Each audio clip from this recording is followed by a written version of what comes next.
Hi friends, ഇന്ന് നമ്മൾ തയ്യാറാക്കാൻ പോകുന്നത് ഒരു എഗ് ബുർജിയാണ്. അതിനായി ഒരു കടായി എടുത്ത് അതിലേക്ക് കുറച്ച് വെളിച്ചെണ്ണ ഒഴിച്ച് കടുകിട്ട് കൊടുക്കാം. കടുക് ഒന്ന് പൊട്ടി വരുമ്പോഴത്തേക്ക് നമുക്ക് കറിവേപ്പില ചേർത്ത് കൊടുക്കാം. അതിലേക്ക് ചെറുതായി അരിഞ്ഞ സവാള ചേർത്ത് കൊടുക്കാം. സവാള ഒന്ന് നന്നായിട്ട് വഴണ്ട് വരുമ്പോഴത്തേക്ക് നമുക്ക് ആവശ്യത്തിനുള്ള ഉപ്പ് കൂടെ ചേർത്ത് കൊടുക്കാവുന്നതാണ്.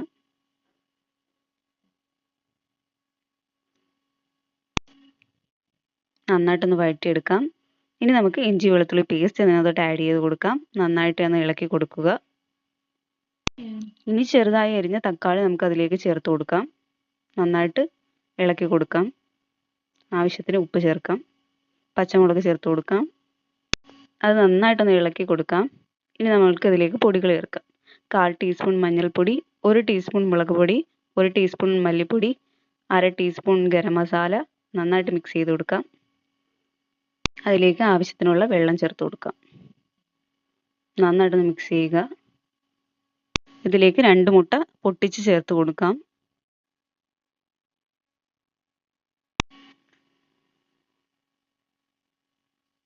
അത് നന്നായിട്ടൊന്ന് ഇളക്കി കൊടുക്കുക.